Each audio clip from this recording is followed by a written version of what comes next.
If you're looking for a place to turn to and just settle there, you can go ahead and go to Matthew chapter 22. But I need to take a few minutes to catch us back up to speed from last week. In Luke chapter 18, we were talking about the widow woman who went before the judge repeatedly. She had nothing to offer him. He was a judge for hire, one that could be paid off. She had nothing to pay him off with, but she kept coming to him and coming to him and coming to him, demanding, give me legal protection. And Jesus was saying this as a parable, and he said, hear what the unrighteous judge says. And what he said was, I will give her her legal protection unless she continues to wear me out by keep coming to me. So Jesus says, now will not God, if that's what an unrighteous judge will do, will not God ekdikeo his eklektos? That's what it says in the Greek. Will he not avenge his own elect who cry to him day and night? So we picked out that word eklektos, which is elect, which is translated chosen. Because what we're differentiating between is those who are just called and those who are chosen. And it's not a predestination matter. It's a matter of, as we'll see tonight, all are called, but among those who are called, few are chosen. And we only see it in two occasions. Last week we picked up the first one, and then tonight we will pick up the second one. Ekdikeo his eklektos. It is a deep personal choice out of a personal preference. Chosen because the ones who were called, there were certain ones who actually received his gift of faith. Because faith is a gift. And we noted that last week in Ephesians 2, 8 and 9, where it says, for by grace are ye saved through faith, and that not of yourselves. What is not of ourselves? Faith. Well, grace is not of ourselves either. But the way the sentence is structured, it's the comma after faith, which says, which is not of yourselves. It is a gift of God. So although grace is a gift, faith is a gift. It's also a fruit, but faith is a gift. Okay? And it is always a gift and never something that we just manufacture, that we just muster up. It is God's divine persuasion that makes it distinct from human belief. We can believe in a lot of things. We can have confidence in a lot of things. As we've noted a couple of weeks ago, I have confidence in this stool. It involves that confidence, but it goes beyond that. That's that word pistuo we talked about. Recall we've talked about the two words translated receive in the New Testament. We say it over and over again because there's such revelation in it and it keeps coming up. Number one is dekomahi, which is a warm reception. Okay, then there's lambano, which you actually take out, reach out, seize, bring it into yourself, and claim it as your very own, one's own very possession. And that's the different ways in which people can receive Jesus. They can give him a warm reception. They can warm up to the idea, as in giving passive approval to the gospel, as in not rejecting the gospel, but yet they're not exactly receiving the gospel. It's like saying, I'm not saying no, but keep talking about it while I consider it. That's what we're talking about. Well, 1 Peter 4:10 says, as every man hath received the gift. Now this word receive is lambano. Again, it means to receive into one's own possession, take it into one's own control, grasping it tightly and embracing it so tightly that it becomes your very own. That is lambano. That is genuine reception for salvation. Okay? Our responsibility is to transition from dekomahi into lambano. The gift it refers to here is the word charisma. It's derived from charis, which is grace.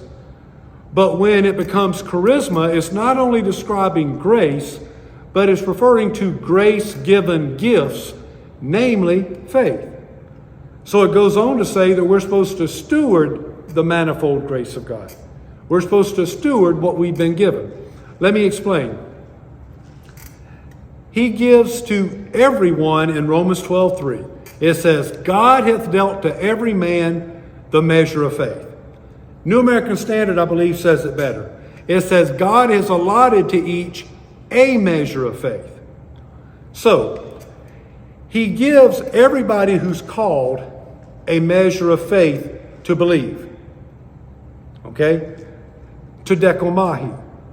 When they make the transition into Labano, upon having counted the cost of discipleship.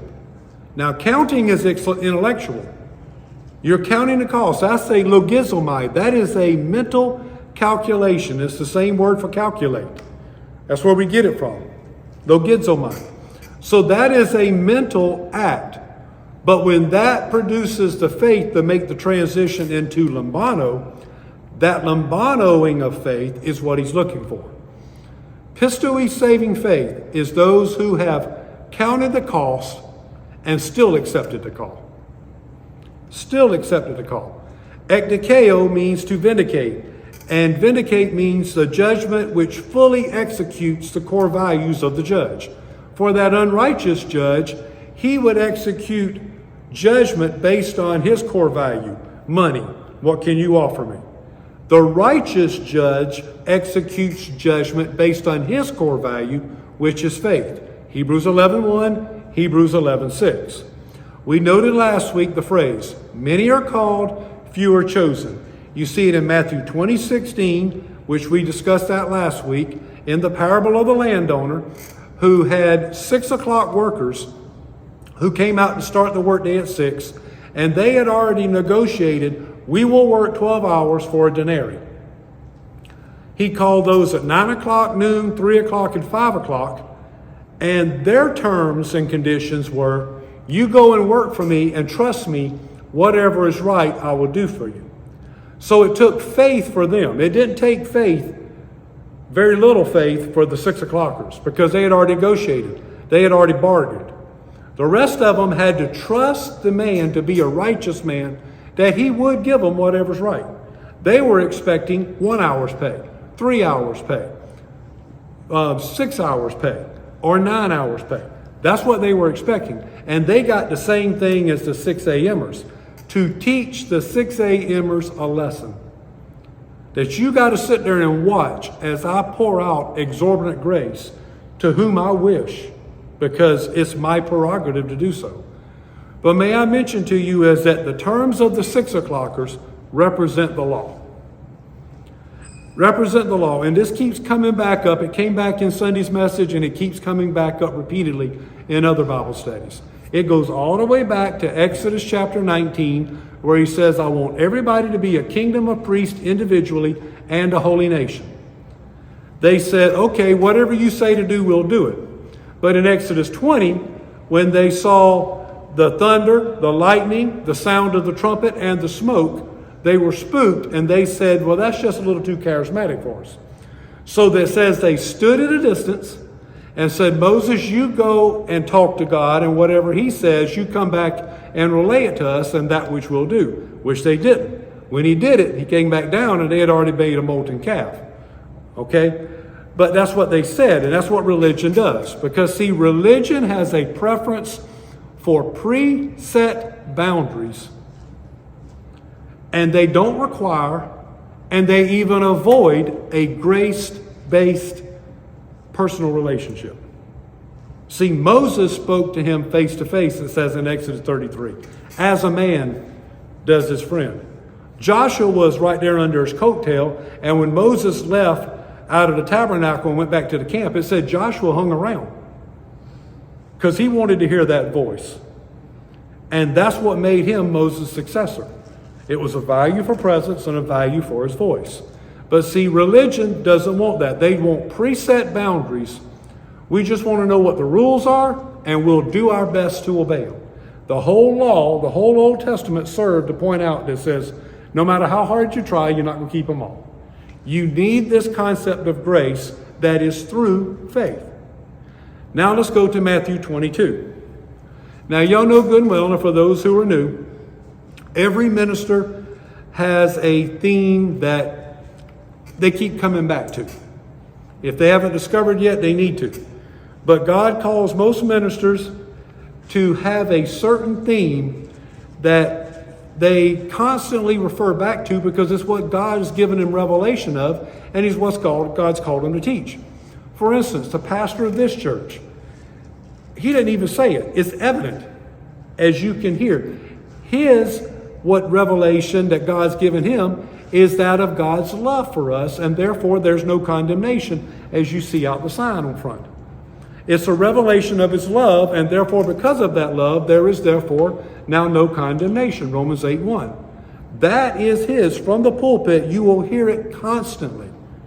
Well, for us here, and for Kingdom Kratos Ecclesia, not only here, but our Wednesday night, Thursday night, Friday morning, Sunday night, both services on Sunday, everything we do is centered around the kingdom. The kingdom, because that is the only gospel Jesus preached, period. In Luke 4:43, he says, I must go and preach this gospel of the kingdom to other towns and cities also, for this is the purpose for which I was sent. He gave a mission statement. I've come to preach the gospel of the kingdom. And that's the first words out of his mouth, Matthew 4:17. Repent, for the kingdom of heaven is at hand. It's within reach. With that in mind, we pick up in Matthew 22 and verse 2.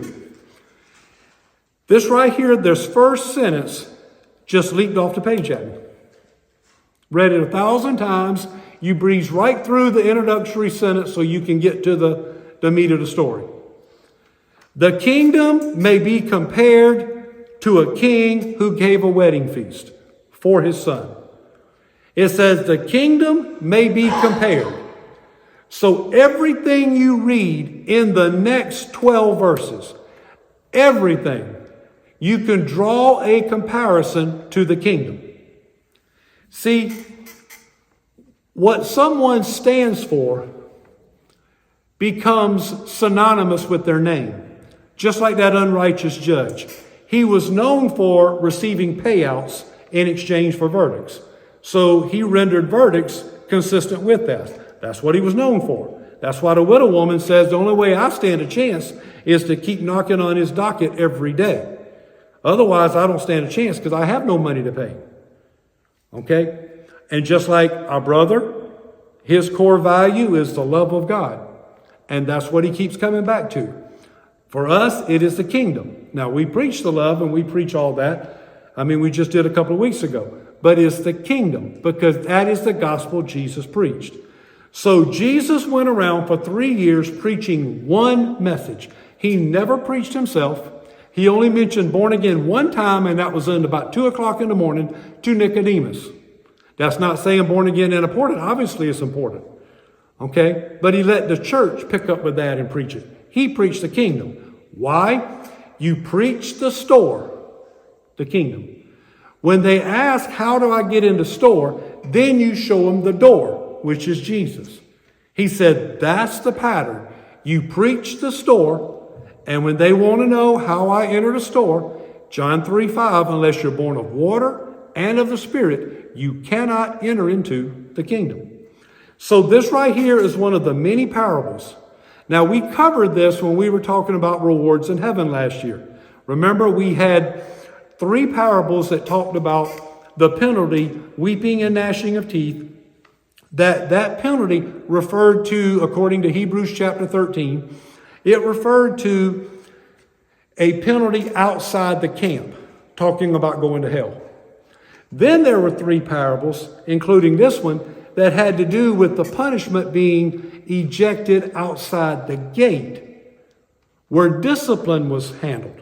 Remember, Jesus was crucified outside the gate of the city. So outside the gate was discipline. Outside the camp was wrath, eternal punishment. Of both of them, he said there'll be weeping and gnashing of teeth. And we ain't got time to go back into that tonight. That's not our purpose here tonight. But it says the kingdom may be compared to a king who gave a wedding feast for his son. So Jesus is speaking a parable here. Because in verse 1 it says he continues speaking parables. This is just a parable. But he's saying it's no different than the kingdom. So Jesus became synonymous with the gospel of the kingdom. So you reject the gospel of the kingdom, you're rejecting me, Jesus said. You reject my invitation to enter the kingdom, you're rejecting me altogether. You reject the store, you reject the door. So it says here, a wedding feast for a son. Now, who's given this? A king. Now, y'all know as well as I do that wedding feast, in the wedding of Cana in John 2, that a wedding feast lasted about 7 days back in biblical days. It was a week-long event. So you can imagine, if you think it takes a sacrifice for you to set aside 1 day a week for Bible study, 1 day a week to go to church, imagine rearranging your schedule for an entire week every time you turned around and you got a wedding invitation. That's another whole week off you've got to take. That requires a sacrifice. So if you're going to take off work, so to speak, for a week to celebrate, A, you better have a relationship with the one who's getting married, or B, there must be something there to offer you to make it beneficial for you to take a week off. Now, if a king is giving the feast, and the king owns it all, imagine what kind of buffet, imagine what kind of spread you have here. Imagine the variety and the wealth of meat. What does it take to deny that? He says, and he sent out his servants to call those who'd been invited to his feast. These are the ones who had initially been invited. And obviously we know that technically speaking, he came to preach the gospel to the Jew first and then to the Greek. The Jews are going to be given an opportunity to receive it first.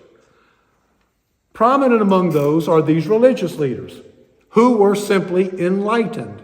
They knew the Torah, first 5 books of the Bible. They fasted twice a week and they gave tithes of and they taught the word. They taught the Torah. But nonetheless, they were just enlightened. So it says he extends the invitations, first of all, to these who are enlightened. He sent out servants to call those who had been invited to the wedding feast. These are the ones who got a formal invitation in the mail, so to speak. And they were unwilling to come. Why? Why do you think they were unwilling to come? We're going to read another parable that's the sister to this, and it's going to give you some of their excuses. Not reasons, but excuses. There's a difference between a reason and an excuse. If you're trying and your purpose and your heart's intent is to be somewhere, and something comes up that prevents you, there is no way, shape, or form you can make it. You want to be there, you're trying to be there, but something comes up and you can't. Then you have a reason.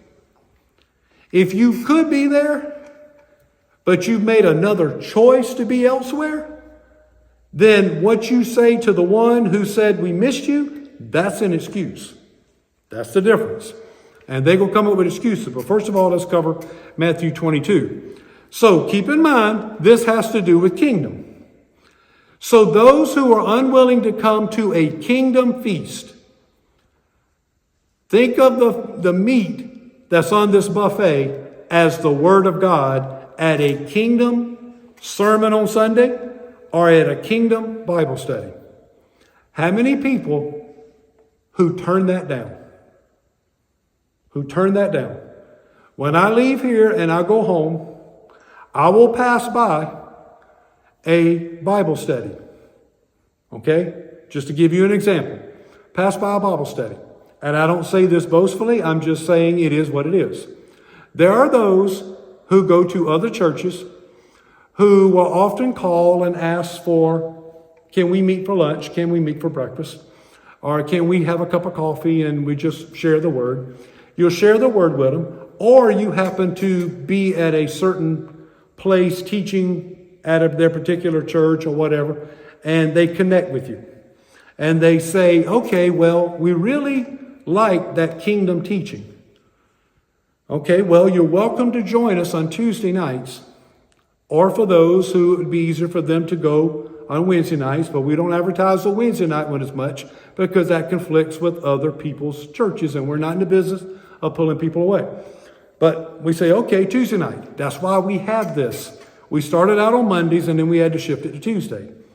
Okay? But it's in earlier in the week because a lot of things happen on Wednesday, Thursday, and the weekend.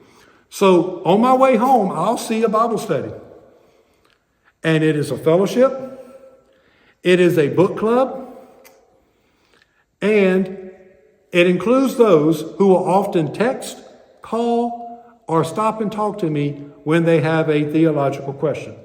And I'm like, okay, well, I could try to pigeonhole it and do it in 5 minutes here, or you could just come on Tuesday night. But they make the decision not to. Okay? All right, that's just an example as it relates to us. It says they were unwilling to come. Could it be that their non-kingdom synagogue was having an event? See, we're running into stuff even as we plan this revival that's taking place this Friday, Saturday, and Sunday. It's rescheduled from before. Everybody is supposed to be a part of it, but many have elected not to be a part of it and have gone so far to schedule things at their church to conflict with it. And it ain't a matter of arguing who scheduled what first. The point is that if we were all together in one accord, then something could be moved, either what they had planned or what we had planned. Either way, we could schedule it wouldn't conflict with anybody. Their revival, this revival, their whatever they got going or whatever. Okay? But for those who don't want to come, they go plan things in their non-kingdom related matters. It's the same thing happened here. Again, he sent out other servants saying, tell those who've been invited, behold, I have prepared my dinner. Now he's going to give the menu. Here's the menu. I'm handing out the menu. My oxen. How many of y'all like oxen? Now, nobody here is going to say, yeah, give me some oxen, All right. But the fattened livestock. Everybody, steaks that thick. Okay. Who's going to turn down a nice, juicy steak? All right. He says all that, and it's going to be, you see these Golden Corral commercials that make your mouth water. They got, all you can eat steak and shrimp, or all you can eat ribs. And I'm like, oh, sounds so good. Well, the king owns it all. So there is zero chance of running out of something. This is not the wedding of Cana where you could have a family who could run out of wine. This is the king. We're not running out of wine. We're not running out of food. We're not running out of ice cream and desserts. We're not running out of anything. So who would want to come to an all-you-can-eat buffet where you can eat for 7 days? Go on a diet the next 51 weeks, but eat for 7 days. All you can eat, just like going on a cruise. Those of you who've been on a cruise, you can eat all day, 3, 4, 5 meals a day, all you want. That's all part of the ticket. This is all part of the invitation. He says, tell those who've been invited, I've prepared my dinner, my oxen and fattened livestock are all butchered and everything is ready. Come to the wedding feast. But they paid no attention. Remember we said denial threefold. Number 1, it means to contradict. Okay? Number 2, it means to disregard. And number 3, it means to denounce. So this sounds a lot like level 2 denial. I'm going to disregard the invitation. I'm going to blow it off. Okay? They paid no attention and went their way. One to his own farm. That means things at home he prioritized. Another to his business. His work and work schedule he prioritized. And the rest seized his servants and mistreated them and killed them. But the king was enraged, and he sent his armies and destroyed those murderers and set their city on fire. Then he said to his servants, the wedding is ready, but those who were invited were not worthy. That means, it's axios in the Greek, it means deserving. They weren't deserving of it. I offered it, first of all, to the category 2 enlightened, and they turned it down. They have an opportunity to go from category 2 across the 50, not only into category 3, but get into the kingdom, because it's a kingdom feast. But I'm offering it to category 2 enlightened individuals first. They turned it down, they disregarded. He says, okay, now let's look beyond to category 1. Go therefore to the main highways, and as many as you find there, invite all out of category 1 to the wedding feast. Those servants went out into the streets and gathered together all that they found, both evil and good, in category 1. And the wedding hall was filled with dinner guests. Okay, remember he said in Matthew 21:31, even the tax collectors and sinners are going to leapfrog you and get into the kingdom ahead of you enlightened people. You know the Torah, so what? You fast twice a week, so what? You pay tithes of all you get, so what? You're still enlightened. I'm offering you the kingdom and you say, no thanks. We want to go with our non-kingdom related synagogue service. We want to have our non-kingdom focused Bible study. We want to have our non-kingdom focused messages on Sunday. No thanks. We don't want the kingdom message. Don't expect to be chosen. And Romans 14:17 says the kingdom is found in the Holy Spirit. So you reject the kingdom, you reject Holy Spirit in whom the kingdom is found. All right, more on that later. He says, those servants went out into the streets and gathered together all they found, both evil and good. And the wedding hall was filled with dinner guests. But when the king came in to look over the dinner guests, he saw a man there who was not dressed in wedding clothes. And he said to him, friend, how did you come in here without wedding clothes? The king was insulted because in the vestibule, in the foyer, just like out there when you walk in the door, there would have been a closet with plenty of robes in different sizes to fit somebody. So no matter how your work clothes looked, if you had your oily, greasy, dingy work clothes and you were called and invited to come to this feast off the streets, you could walk in, you could run to the restroom, you could clean up, and you could put on a robe. It's almost like, I like to liken it to, you know that the Masters was just 2 weeks ago, golf tournament. And for winning the Masters, you get a green jacket. Well, for the one who wins the Masters that year and that year only, and only under special permission can he wear that green jacket off campus, so to speak.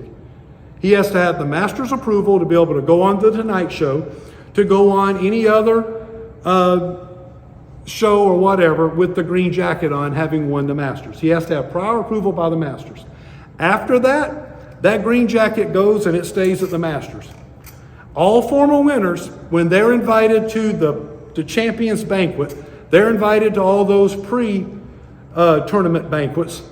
They go in and they go into the closet and they get their Masters jacket, whether it's Jack Nicklaus who won it decades ago, or whether it's Rory McIlroy who just won it. You go in there and you're going to get your green jacket. And if you come in there and you're a past Masters champion and you don't have your green jacket on, you will be told to get out. That doesn't mean you're going to hell. That means you did not dress accordingly. Now, why didn't they dress accordingly? Why? Was it because of denial or was it because of ignorance? Either way, it's unacceptable. And it says the man was speechless. Then the king said to his servants, bind him hand and foot and throw him into the outer darkness. In that place there will be weeping and gnashing of teeth. Now this is a discipline outside the gate. Inside the gate is the kingdom. This is outside the gate. If you will, you're going from category 3, trying to get into category 4 of the kingdom. You're not dressed properly. Not that it has anything to do with what we're dressed. We're talking about a robe of righteousness here. You understand that you're not a sinner saved by grace as you did in category 3. Now you understand you're the righteousness of God in Christ Jesus.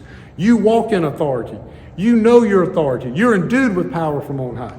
You know your identity. You know who you are in Christ Jesus. It says, for many are called. How many people did he call? He called the category 2. And when they turned it down, he said, oh, I got all this food. we've already killed all these calves and oxen. We're not going to throw it out. We're not going to throw it to the dogs. We're going to feed people. We're going to feed people this kingdom message. So go to category 1 and tell them all to come. Everybody you can find, come. So why did they deny it? Why did they contradict the invitation? Why did they disregard it? Or why did they denounce it? Why? And those who did come, why did they come? Were they there only for the food, or were they there to meet the king and the son for whom the banquet was thrown? See, sometimes people go to church and all they want is the food. All they want is the bless me club. Pray for me, I need my needs met. I got a financial situation, can the church help me out? I got a physical situation, can you pray for me? I need some assistance. I need some stuff done at my house. You got any brothers here that can, any men that can come help out? They want what they can receive. They've come for the food, but they don't want to do any sacrificing. None. They don't want to know the King, Father, nor do they want to know the Son, whose name is Jesus. Why? Either because of a hardened self-righteousness, as category 2, for them declining invitation, or ignorance. The man didn't know, perhaps, he was supposed to wash up, clean up, and put on that jacket, that robe of righteousness before he came into the banquet. He was like, they just told me food was going to be here. I'm hungry. I ain't eating nothing all day. Okay? But he got cast out. But he wasn't cast outside the camp. He was cast outside the gate as a penalty. Not as wrath and eternal punishment, but as a penalty. There will still be weeping and gnashing of teeth. In Luke 14, verse 15, here is the sister parable to this particular one. Luke 14, beginning in verse 15. When they heard this, one of the dinner guests said to Jesus, someday God will have a kingdom feast, and how happy and privileged will be the ones who get to share in that joy. What do you think he's referring to? The marriage supper of the Lamb. Jesus replied with this parable. A man, not a king now, but just as a man, referring to himself no doubt, invited many to join him in a great feast. Okay, when I come and get my bride, I want to have as many as part of this marriage supper of the Lamb as we are willing to come. When the day for the feast arrived, the host instructed his servant to notify all the invited guests and tell them, come, for everything is now ready for you. But one by one, they all made excuses. It doesn't say reasons, it says excuses. One says, I can't come. I just bought some property and I have to go and look it over. That's a possessions excuse. I got news for you. After this banquet's over, the property will still be there. After church is over, after revival's over, after Bible study's over, you go home and your possession's still there. For a kid, your PlayStation's still going to be there. For an adult, that car, that truck, that four-wheeler, that boat, whatever it is, it's still going to be there. But they use that as an excuse for not going. Another said, please accept my regrets, for I just purchased 5 teams of oxen and I need to make sure they can pull the plow. Are you kidding? Are you saying you need to go take time and hook up the plow to each oxen to give it a test drive? And you can't do that during the day? But see, that's a work-related excuse. Now, I've been guilty of that. Once upon a time when I owned the tire business back in the early 2000s, back when I owned the tire business, we would have a hot day. You're out there changing tractor tires, you're changing truck tires, you're working in the hot sun all day, and there would be a service at church 45 minutes away. And although I'm the associate pastor, I really didn't feel like going. And was there any time that I let, can y'all still work me in today? I know it's Friday afternoon, but can you go ahead and work me in with an alignment? Can you go and work me in and get my tires fixed? Oh yeah, come on. And that gave me an excuse to be able to call out and say, hey, I got to work over, I can't come. I've been guilty. I'm not preaching anybody else condemning. I've been guilty. Okay? So I know what it's like to give a work-related excuse. Another one said, I can't come because I just got married. Pardon me for being frank, but what do you think that means? I'm so ooey-gooey in love. I don't think so. This joker's either henpecked or he knows good and well if my wife doesn't want me going and I go anyway, she's going to withhold intimacy from me for a while. She's going to let me have it. And I don't want to have to deal with that. Jesus says, if you don't love me more than you do father, mother, wife, brother, sister, kids, if you're not willing to let the family be ticked off at you so you can do what it says, you're not even fit to be my disciple. Okay? Another one said, I can't come because I just got married. The servant reported back to the host and told him all of their excuses. Evidently there were more. The master became angry at category 2 excuses. And he said to the servant, go at once throughout the city, invite anyone you find in category 1. The poor, the blind, disabled, the hurting, the lonely. All out of category 1. Invite them to my banquet. When the servant returned to his master, he said, sir, I have done what you asked, but there's still room for more. I went and told everybody I saw.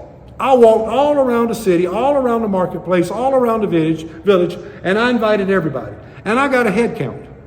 And we've got more seats than what I got a head count of. So he says, all right, go out again. This time, go a little further out and bring them all back with you. Persuade the beggars on the streets. Don't just go to those businessmen and give them a flyer and invite them to come. He said, you go to the beggars, you go to the crippled, you go to the outcast, even the homeless, and invite them in.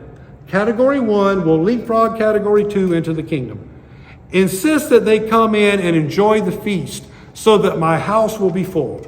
I say to you all, no one who receives an invitation to a kingdom feast, to a kingdom church service, to a kingdom Bible study, to a kingdom revival service with me and makes excuses will ever enjoy my kingdom banquet.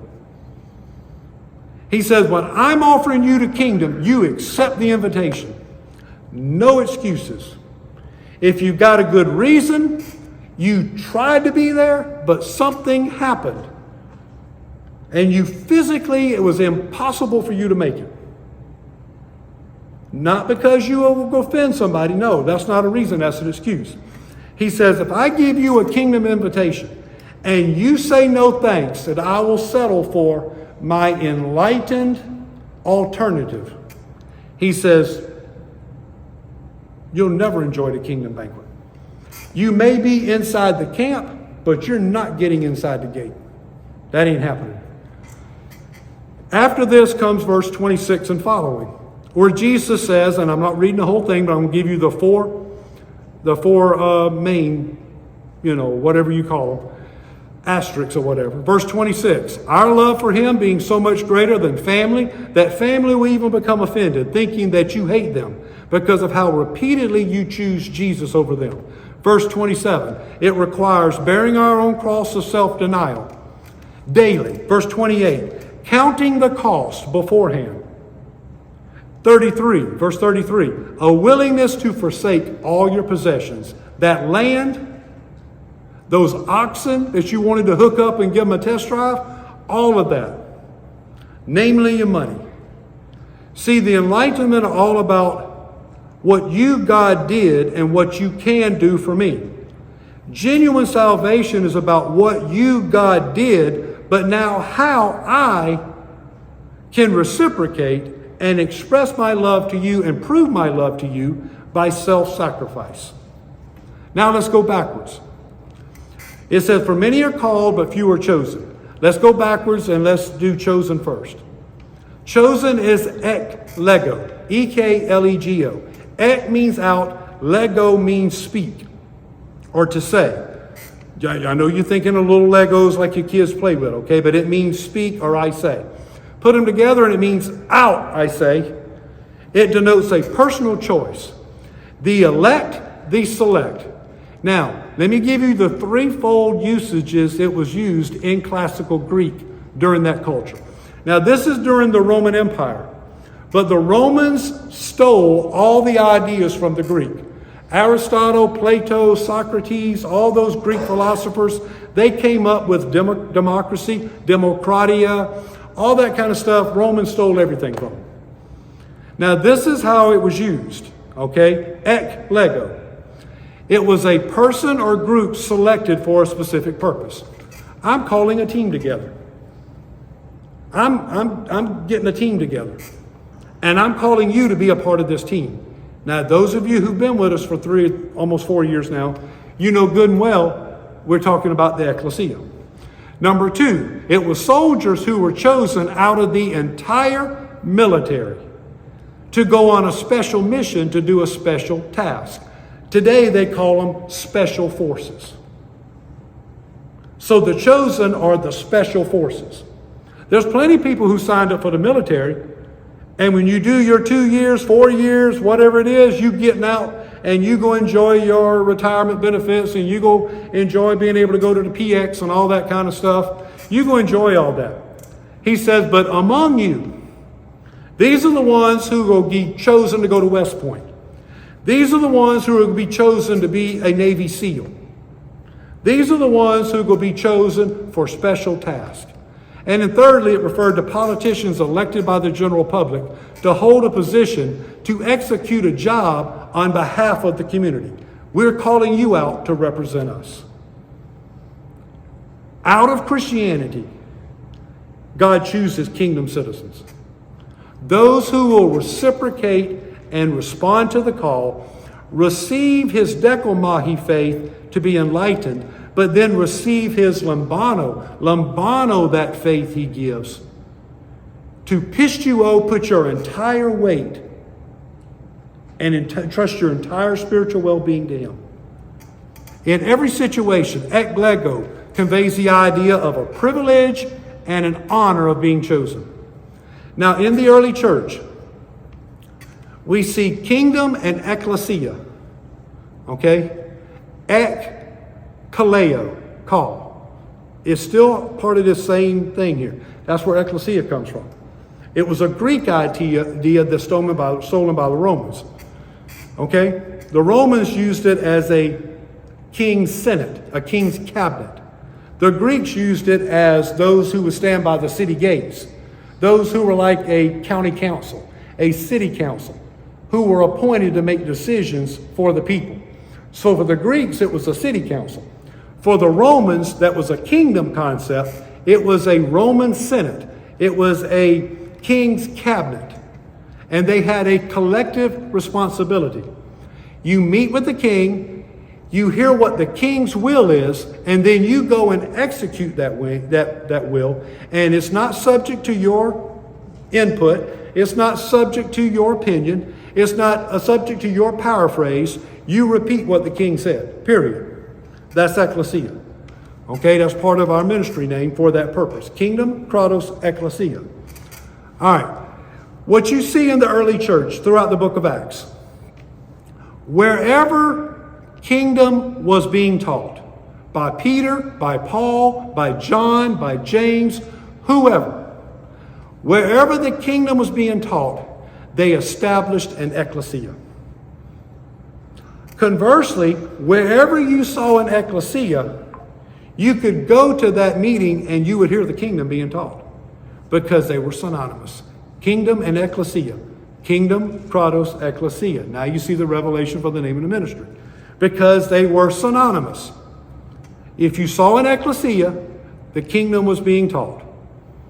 If you had Paul and Silas and Barnabas and Timothy and all these guys gathered together, they're all teaching the kingdom. And wherever they went, Thessalonica, to Corinth, to Athens, wherever they went and they set up and they taught the kingdom, they would establish a local ecclesia there. That was their apostolic ministry. Ekklego speaks of the responsibility placed on those who are chosen to live in a way that's honorable to their selection. See, enlightened are open to the idea. The saved open up their heart to him. 1 Peter 2:9. But you are a chosen race, a royal priesthood, a holy nation, a people for God's own possession, so that you may proclaim the excellencies of him who's called you out of darkness and into his marvelous light. Thomastos, a marvelous light. But there's a word of caution. 2 Corinthians 11:14 says, no wonder even Satan himself disguises himself as an angel of light. There are false apostles. There are enlightened ministers in the pulpit. He says, watch out for them.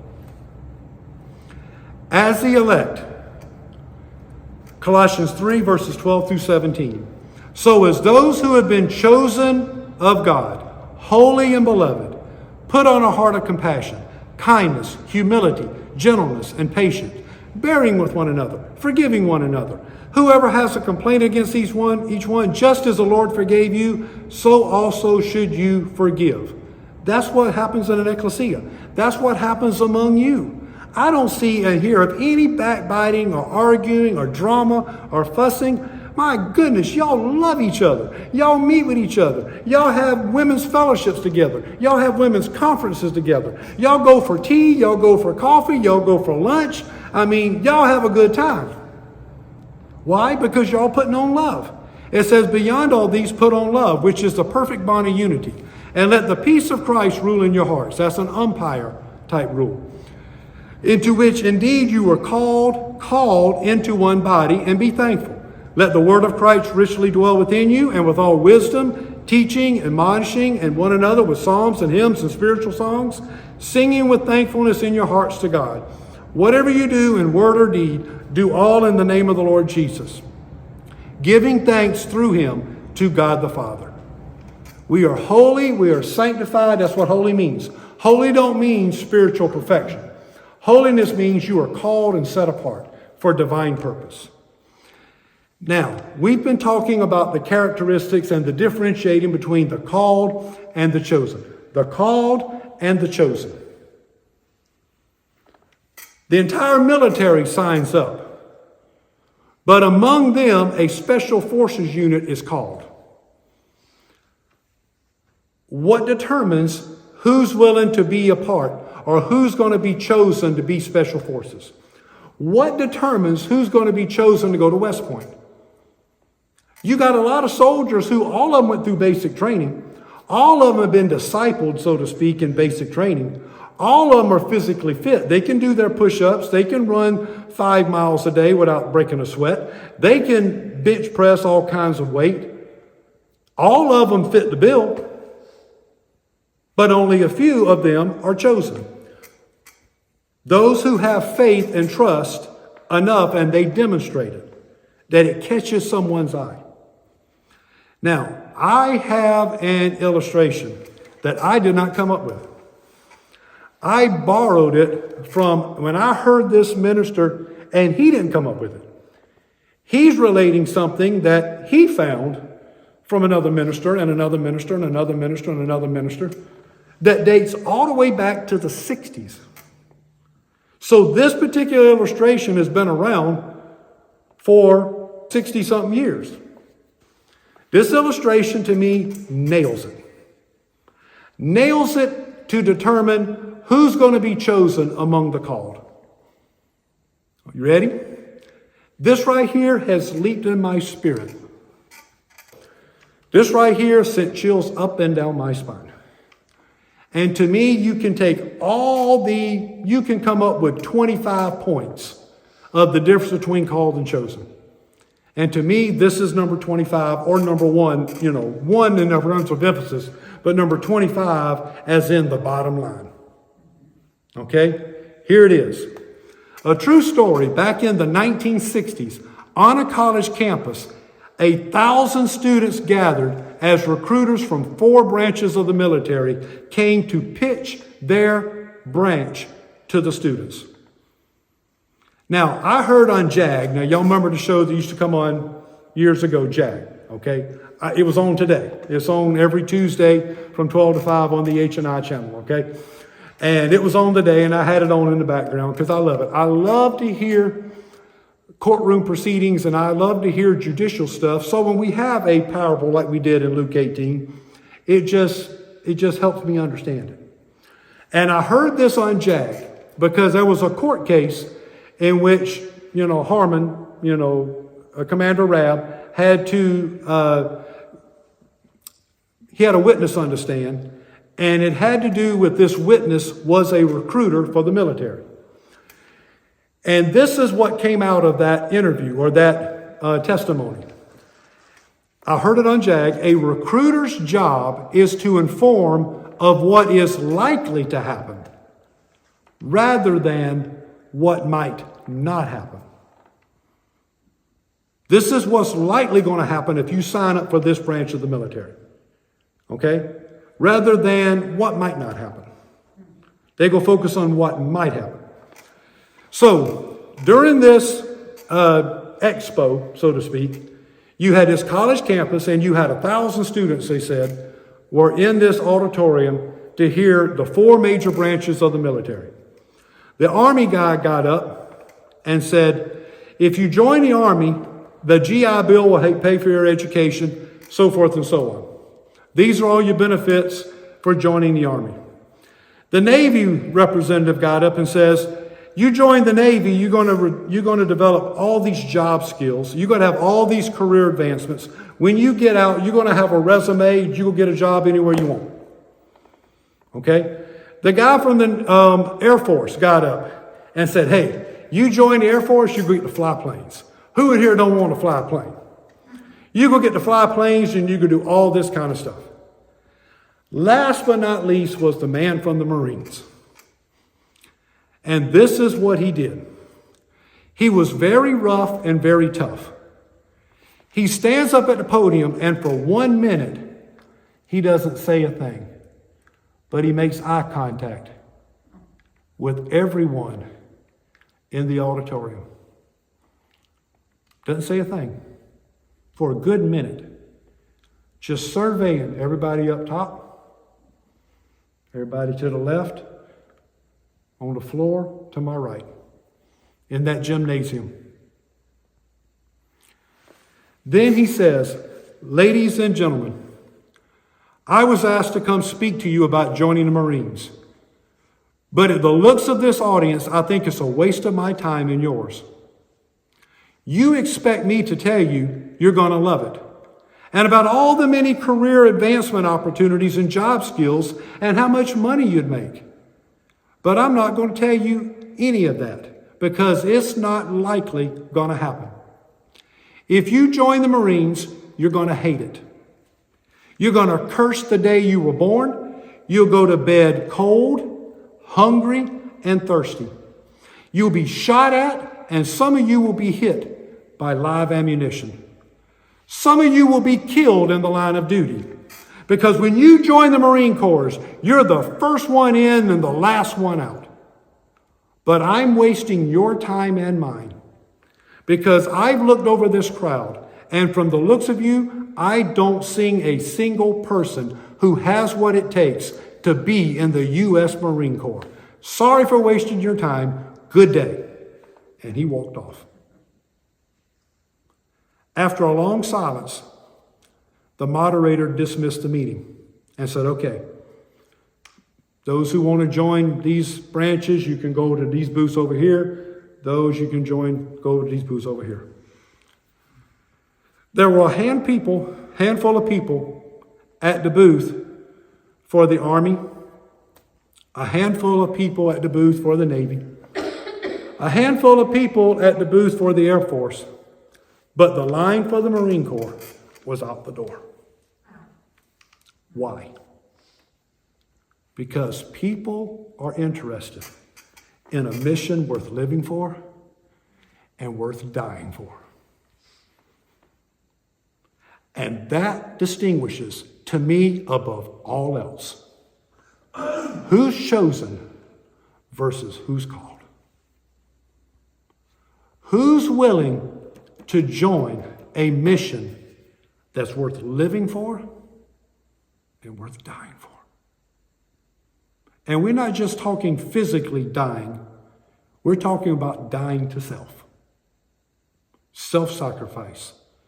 Luke 14:26-33. If anyone comes to me and does not hate his own father and mother, wife and children, brothers and sisters, yes, even his own life, he cannot be my disciple. And that means, like we said before, to paraphrase, you love me more that it's going to seem like you hate everybody else. Whoever does not carry his own cross and self-denial and come after me cannot be my disciple. For which one of you, when he wants to build a tower, does he not first sit down and calculate the cost to see if he has enough to complete it? Otherwise, when he's laid the foundation and is not able to finish, all who observe it begin to ridicule him, saying, this man began to build and was not able to finish.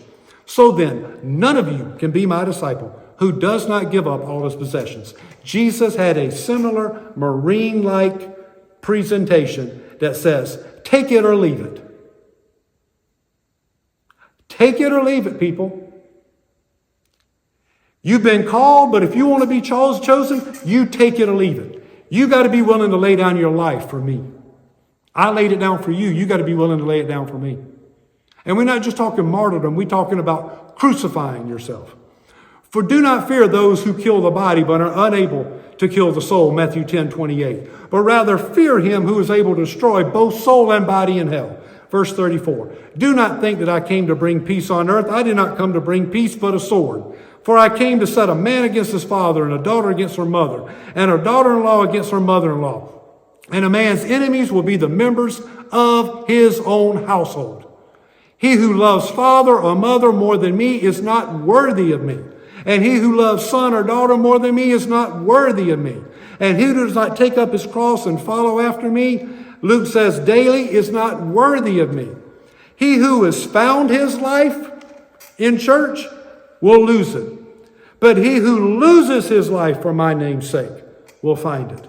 Luke 9:23, and he's saying to them all, if anyone wishes to come after me, he must deny himself, take up his cross daily, and follow me. For whoever wishes to save his life will lose it, but whoever wishes to lose his life for my sake, he is the one who will save it. You say, well, how do we lose our life for him? Are we willing to be martyred? Well, yeah, if it need be. Everybody except John was martyred. That's because they couldn't kill John. They tried. Boil him in hot oil. Put him on the island of Patmos. They still couldn't kill him. He still comes back to the mainland years later and writes 1st, 2nd, and 3rd John. Okay? Romans 8:12 through 14. So then, brethren, we are under obligation not to the flesh to live according to the flesh.